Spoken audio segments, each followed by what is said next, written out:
समंदर की पाताल तक तो शायद कोई पहुंच गया हो, लेकिन माँ के प्यार का किनारा आज तक किसी को नहीं मिला। माँ जब बोलती है तो उसके लहजे में जिब्रील बोलता है। माँ जब मुस्कुराती है तो लगता है जन्नत की सारी गलियां खिल उठी।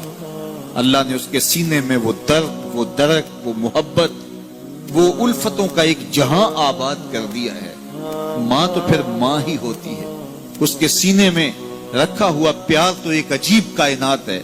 तड़पती हुई ममता एक अलग ही जहान है। कभी आपने देखा हो कि बच्चा घर से निकलता है, दुनिया की बड़ी बड़ी दानिशगाहों में उसका इंतजार हो रहा होता है, लोगों को अक्लो बीनिश सिखाने जा रहा होता है। उसकी एक एक बात को लोग मोतियों की तरह झोलियों में डालते हैं और दुनिया की दानिशगाहों में, यूनिवर्सिटियों में और दरसगाहों में लोग उसके मोतियों जैसे जुमले सुनने के लिए बेताब होते हैं कि ये अक्लो बीनिश का मुरक्का है, ये फहमो इदराक का पहाड़ है, इसकी बातें जिंदगी गुजारने का गुर सिखाती हैं।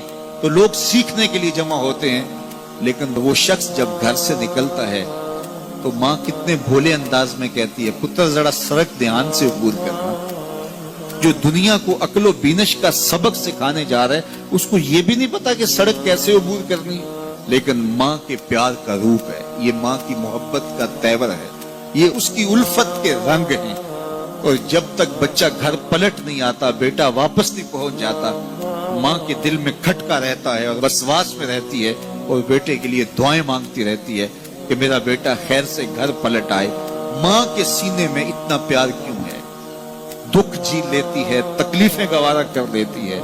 गरीब माएं तो बेटों और बेटियों का पेट पालने के लिए किसी के घर के बर्तन भी मांजने पड़े तो इससे भी गुरेज नहीं करती। तकलीफें सह लेती हैं, अजियतें गवारा कर लेती हैं, लोगों की गुलामियां कबूल कर लेती हैं। माएं अपनी औलाद के लिए क्या कुछ नहीं करती। माँ को अपनी औलाद से इतना प्यार क्यों है?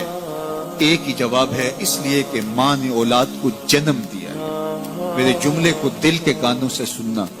जिस माँ ने जन्म दिया है वो इतना प्यार करती है, तो जिस रब ने खलक किया है वो कितना प्यार करता है। जन्म देने वाली के प्यार का ठिकाना कोई नहीं, तो जो खलक करने वाला है उसके प्यार का अंदाजा कौन कर सकता? तो माँ गवारा नहीं करती कि मेरा बेटा भूखा रहे, तकलीफ में रहे, बेटा भूख में तड़पे, तो माँ बेचैन हो जाती है। तो जो 70 माओं से ज्यादा प्यार करता है, उसने कैसे गवारा कर लिया कि मेरा बंदा भूखा रहे?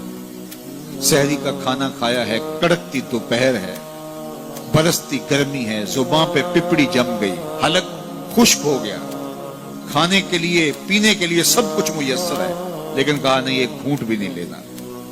वुजू करते भी एहतियात करना है, हलक से नीचे कोई कतरा उतर ना जाए, कुछ खाना भी नहीं। 70 माओं से ज्यादा प्यार करने वाले रब ने ये कैसे गवारा कर? इस मसले को समझने के लिए फिर दोबारा माँ की आगोश में आना पड़ेगा। बेटा बीमार हो गया, माँ डॉक्टर के पास ले गई, उसने दवा तजवीज की, सिरप लिखा, वो कड़वा था, बेटा पीता नहीं। माँ ने जबरदस्ती उसको लटा लिया, उसका हलक खोला, मुंह खोला, उसमें कतरे सिरप के टपका रही है। बच्चा चीखता है, रोता है, लेकिन जूजू वो कतरे हलक से नीचे उतरते जाते हैं, माँ के चेहरे पे तमानियत आती जाती है। क्या माँ सफाक हो गई है? नहीं। माँ की ममता छिन गई? नहीं। वो जो बेटे की आंख में आंसू नहीं देख सकती थी, वो तड़पते हुए बच्चे को देख के मुतमईन क्यों है? क्या माँ की ममता रुखसत होगी? जवाब नहीं। तो फिर क्यों माँ इतनी खुश है? कहा बेटा नहीं जानता, माँ जानती है। चंद लम्हों की तकलीफ है, कुछ लहजों की कड़वाहट और तलखी है, लेकिन ये सिरप जब मैदे में उतरेगा तो नतीजा शिफा की सूरत में बरामद होगा। माँ की निगाह इस कड़वे सिरप पे नहीं, माँ की निगाह नतीजे पे है।